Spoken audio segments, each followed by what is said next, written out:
प्रहलाद कृत भगवत गुण वर्णन और प्रहलाद की रक्षा के लिए भगवान का सुदर्शन चक्र को भेजना। श्री पराशर जी बोले, हिरण्यकश्यपु ने कृत्या को भी विफल हुई सुन अपने पुत्र प्रहलाद को बुलाकर उनके इस प्रभाव का कारण पूछा। हिरण्यकश्यपु बोला, हे प्रहलाद, तू बड़ा प्रभावशाली है। तेरी ये चेष्टाएं मंत्रादि जनित हैं या स्वाभाविक ही हैं? श्री पराशर जी बोले, पिता के इस प्रकार पूछने पर दैत्य कुमार प्रहलाद जी ने उसके चरणों में प्रणाम कर इस प्रकार कहा, पिताजी, मेरा यह प्रभाव न तो मंत्रादि जनित है और न स्वाभाविक ही है, बल्कि जिसके हृदय में श्री अच्युत भगवान का निवास होता है उसके लिए सामान्य बात है। जो मनुष्य अपने समान दूसरों का बुरा नहीं सोचता, हितात कोई कारण न रहने से उसका भी कभी बुरा नहीं होता। जो मनुष्य मन, वचन या कर्म से दूसरों को कष्ट देता है, उसके उस परपीड़ा रूप बीज से ही उत्पन्न हुआ उसको अत्यंत अशुभ फल मिलता है। अपने सहित समस्त प्राणियों में श्री केशव को वर्तमान समझकर मैं न तो किसी का बुरा चाहता हूँ और न कहता हूँ या करता ही हूँ। इस प्रकार सर्वत्र शुभचित्त होने से मुझको शारीरिक, मानसिक, दैविक अथवा भौतिक दुख किस प्रकार प्राप्त हो सकता है? इसी प्रकार भगवान को सर्वभूतमय जानकर विद्वानों को सभी प्राणियों में अविचल भक्ति प्रेम करनी चाहिए।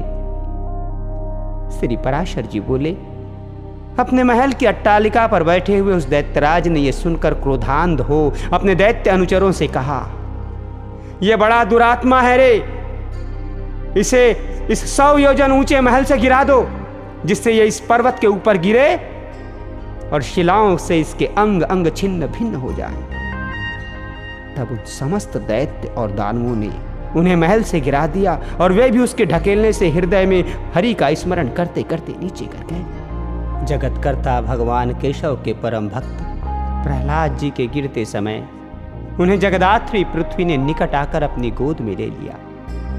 तब बिना किसी हड्डी पसली के टूटे उन्हें स्वस्थ देख दैत्यराज हिरण्यकश्यपु ने परम मायावी शंबरासुर से कहा, ये दुर्बुद्धि बालक कोई ऐसी माया जानता है जिससे ये हमसे नहीं मारा जा सकता, इसलिए आप माया से इसे मार डालिए।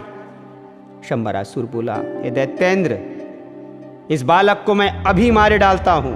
तुम मेरी माया का बल देखो, देखो मैं तुम्हें सैकड़ों हजारों करोड़ों मायाएं दिखलाता हूं। श्री पराशर जी बोले, तब उस दुर्बुद्धि शंबरासुर ने समदर्शी प्रहलाद के लिए उनके नाश की इच्छा से बहुत सी मायाएं रची, किंतु हे मैत्रेय, शंबरासुर के प्रति भी सर्वथा द्वेषहीन रहकर प्रहलाद जी सावधान चित्त से श्री मधुसूदन भगवान का स्मरण करते रहे। उस समय भगवान की आज्ञा से उनकी रक्षा के लिए वहां ज्वाला मालाओं से युक्त सुदर्शन चक्र आ गए। उस शीघ्रगामी सुदर्शन चक्र ने उस बालक की रक्षा करते हुए शंबरासुर की सहस्रों मायाओं को एक एक करके नष्ट कर दिया। तब दैत्यराज ने सबको सुखा डालने वाले वायु से कहा कि मेरी आज्ञा से तुम शीघ्र ही इस दुरात्मा को नष्ट कर दो। अतः उस अति तीव्र शीतल और रुक्ष वायु ने, जो अति असहनीय था, जो आज्ञा कहे उनके शरीर को सुखाने के लिए उसमें प्रवेश किया।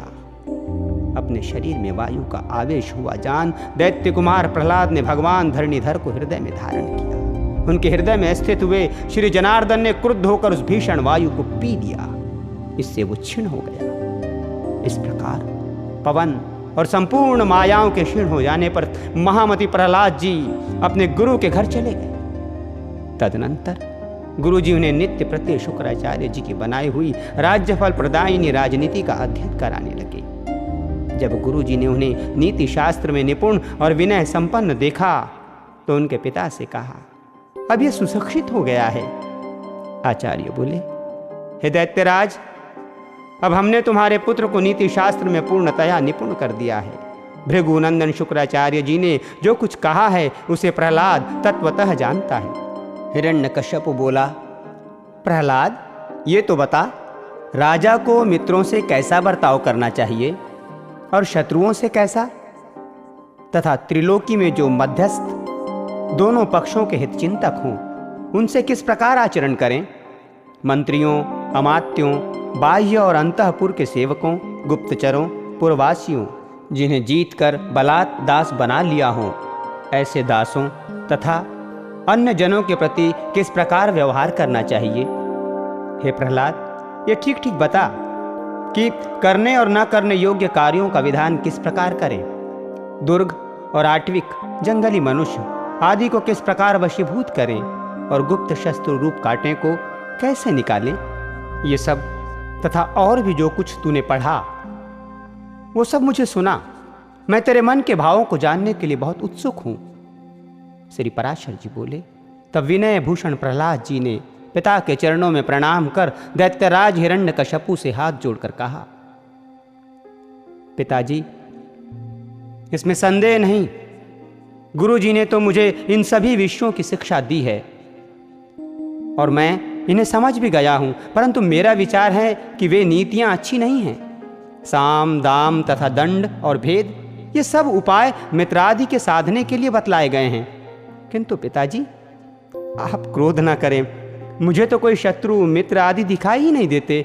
और हे महाबाहो, जब कोई साध्य ही नहीं है तो इन साधनों से लेना ही क्या है? हे तात, सर्वभूतात्मक जगन्नाथ जगन्नमय परमात्मा गोविंद में भला शत्रु मित्र की बात ही कहाँ है?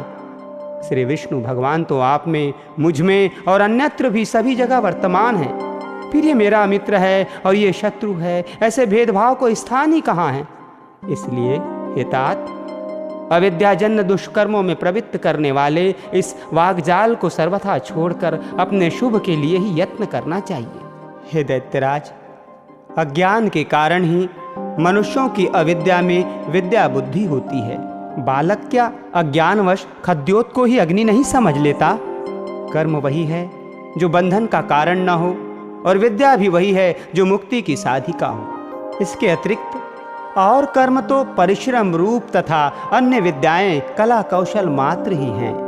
हे महाभाग, इस प्रकार इन सब को असार समझकर अब आपको मैं प्रणाम कर एक उत्तम सार बतलाता हूं, आप श्रवण कीजिए। राज्य पाने की चिंता किसे नहीं होती और धन की अभिलाषा भी किसको नहीं है, तथापि ये दोनों मिलते ही उन्हीं को हैं जिन्हें मिलने वाले होते हैं। हे महाभाग, महत्व प्राप्ति के लिए सभी यत्न करते हैं, तथापि वैभव का कारण तो मनुष्य का भाग ही है, उद्यम नहीं। हे प्रभो, जड़, अविवेकी, निर्बल और अनितिज्ञों को भी भाग्यवश नाना प्रकार के भोग और राज्यादि प्राप्त होते हैं। इसीलिए जिसे महान वैभव की इच्छा हो उसे केवल पुण्य संचय का ही यत्न करना चाहिए और जिस मोक्ष की इच्छा हो उसे भी समत्व लाभ का ही प्रयत्न करना चाहिए। देव, मनुष्य, पशु, पक्षी, वृक्ष और सरीसृप, ये सब भगवान विष्णु से भिन्न से स्थित हुए हैं, फिर भी वास्तव में श्री अनंत के ही रूप हैं। इस बात को जानने वाला पुरुष संपूर्ण चराचर जगत को आत्मवत देखे, क्योंकि ये सब विश्व रूपधारी भगवान विष्णु ही हैं। ऐसा जान लेने पर वे अनादि परमेश्वर भगवान अच्युत प्रसन्न होते हैं और उनके प्रसन्न होने पर सभी क्लेश क्षीण हो जाते हैं। श्री पराशर जी बोले। ये सुनकर हिरण्यकश्यपु ने क्रोध पूर्वक अपने राज सिंहासन से उठकर पुत्र प्रहलाद के वक्ष स्थल में लात मारी और क्रोध तथा अमर्ष से चलते हुए मानो संपूर्ण संसार को मार डालेगा इस प्रकार हाथ मलता हुआ बोला, हे विपृचिते, हे राहो, हे बल, तुम लोग इसे भली प्रकार नागपाश से बांधकर महासागर में डाल दो, देरी मत करो, नहीं तो संपूर्ण लोक और दैत्य दानव आदि भी इस मूढ़ दुरात्मा के मत का ही अनुगमन करेंगे, अर्थात इसकी तरह वे भी विष्णु भक्त हो जाएंगे। हमने इसे बहुतेरा रोका, तथापि ये दुष्ट शत्रु की ही स्तुति किया जाता है। ठीक है, दुष्टों को तो मार देना ही लाभदायक होता है। श्री पराशर जी बोले। तब उन दैत्यों ने अपने स्वामी की आज्ञा को शिरोधार्य कर तुरंत ही उसे नागपाश से बांधकर समुद्र में डाल दिया। उस समय प्रहलाद जी के हिलने डुलने से संपूर्ण महासागर में हलचल मच गई और अत्यंत क्षोभ के कारण उसमें सब और ऊंची ऊंची लहरें उठने लगी। हे मामते, उस महान जलपूर से संपूर्ण पृथ्वी को डूबती देख हिरण्यकश्यपु ने दैत्यों से इस प्रकार कहा, अरे दैत्यों, तुम इस दुर्मति को इस समुद्र के भीतर ही किसी ओर से खुला न रखकर सब ओर से संपूर्ण पर्वतों से दबा दो। देखो, इसे न तो अग्नि ने जलाया, न शस्त्रों ने काटा, न सर्पों से नष्ट हुआ, और न वायु, विष और कृत्या से ही क्षीण हुआ, तथा न ये मायाओं से, ऊपर से गिरने से अथवा दिग्गजों से ही मारा गया। ये बालक अत्यंत दुष्ट चित्त है, अब इसके जीवन का कोई प्रयोजन नहीं। अतः अब ये पर्वतों से लदा हुआ हजारों वर्ष तक जल में ही पड़ा रहे, इससे ये दुर्मति स्वयं ही प्राण छोड़ देगा। तब दैत्य और दानवों ने उसे समुद्र में ही पर्वतों से ढककर उसके ऊपर हजारों योजन का ढेर कर दिया। उन महामती ने समुद्र में पर्वतों से लाद दिए जाने पर अपने नित्य कर्मों के समय एकाग्र चित्त से श्री अच्युत भगवान के इस प्रकार स्तुति की। प्रहलाद जी बोले, हे कमल नयन, आपको नमस्कार है। हे पुरुषोत्तम, आपको नमस्कार है। हे सर्वलोकात्मन, आपको नमस्कार है। हे तीक्ष्ण चक्रधारी प्रभो, आपको बारंबार नमस्कार है। गो ब्राह्मण हितकारी ब्रह्मण्य देव भगवान कृष्ण को नमस्कार है। जगत हितकारी श्री गोविंद को बारंबार नमस्कार है। आप ब्रह्मा रूप से विश्व की रचना करते हैं, फिर उसके स्थित हो जाने पर विष्णु रूप से पालन करते हैं और अंत में रुद्र रूप से संहार करते हैं। ऐसे त्रिमूर्तिधारी आपको नमस्कार है। अच्युत, देव, यक्ष, असुर, सिद्ध, नाग, गंधर्व, किन्नर, पिशाच, राक्षस, मनुष्य, पशु, पक्षी, स्थावर, पिपीलिका, सरीसृप, पृथ्वी, जल, अग्नि, आकाश, वायु, शब्द, स्पर्श, रूप, रस, गंध, मन, बुद्धि, आत्मा, काल और गुण, इन सब के पारमार्थिक रूप आप ही हैं। वास्तव में आप ही ये सब हैं। आप ही विद्या और अविद्या, सत्य और असत्य तथा विष और अमृत हैं, तथा आप ही वेदोक्त प्रवृत्त और निवृत्त कर्म हैं। हे विष्णु, आप ही समस्त कर्मों के भोक्ता और उनकी सामग्री हैं, तथा सर्व कर्मों के जितने भी फल हैं वे सब भी आप ही हैं। हे प्रभु, मुझ में तथा अन्यत्र समस्त भूतों और भुवनों में आप ही के गुण और ऐश्वर्य की सूचना व्याप्ति हो रही है। योगी गण आप ही का ध्यान करते हैं और याज्ञिक गण आप ही का यजन करते हैं, तथा पितृगण तथा देवगण के रूप से एक ही आप हव्य और कव्य के भोगता हैं। हे ईश, ये निखिल ब्रह्मांड ही आपका स्थूल रूप है। उससे सूक्ष्म ये संसार पृथ्वी मंडल है, उससे भी सूक्ष्म ये भिन्न भिन्न रूपधारी समस्त प्राणी। उनमें भी जो अंतरात्मा है वो और भी अत्यंत सूक्ष्म है। उससे भी परे जो सूक्ष्म आदि विशेषणों का अविषय आपका कोई अचिंत्य परमात्म स्वरूप है, उन पुरुषोत्तम रूप आपको नमस्कार है। हे सर्वात्मन, समस्त भूतों में आपकी जो गुणाश्रया पराशक्ति है। हे सुरेश्वर, उस नित्य स्वरूपिणी को नमस्कार है जो वाणी और मन के परे है, विशेषण रहित तथा ज्ञानियों के ज्ञान से परिच्छेद है। उस स्वतंत्र पराशक्ति की मैं वंदना करता हूँ। ओम उन भगवान वासुदेव को नमस्कार करता हूँ जिनके अतिरिक्त और कोई वस्तु नहीं है, तथा जो स्वयं सबके अतिरिक्त असंग हैं, जिनका कोई भी नाम अथवा रूप नहीं, जो अपनी सत्ता मात्र से ही उपलब्ध होते हैं। उन महात्मा को नमस्कार है, नमस्कार है, नमस्कार है। जिनके पर स्वरूप को न जानते हुए देवतागण उनके अवतार शरीरों का सम्यक अर्चन करते हैं, उन महात्मा को नमस्कार है। जो ईश्वर सबके अंतःकरणों में स्थित होकर उनके शुभाशुभ कर्मों को देखते हैं, उन सर्व साक्षी विश्व रूप परमेश्वर को मैं नमस्कार करता हूँ। जिनसे ये जगत सर्वथा अभिन्न है, उन विष्णु भगवान को नमस्कार है। वे जगत के आदि कारण और योगियों के ध्येय अव्यय हरि मुझ पर प्रसन्न हो। जिनमें यह संपूर्ण विश्व ओतप्रोत है, वे अक्षर अव्यय और सबके आधारभूत हरि मुझ पर प्रसन्न हो।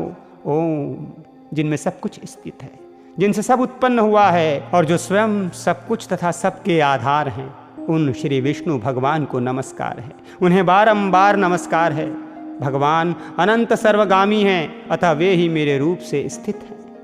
इसलिए ये संपूर्ण जगत मुझसे ही हुआ है, मैं ही ये सब कुछ हूँ और मुझ सनातन में ही ये सब स्थित है। मैं ही अक्षय, नित्य और आत्माधार परमात्मा हूँ तथा मैं ही जगत के आदि और अंत में स्थित ब्रह्म संज्ञक परम पुरुष हूँ।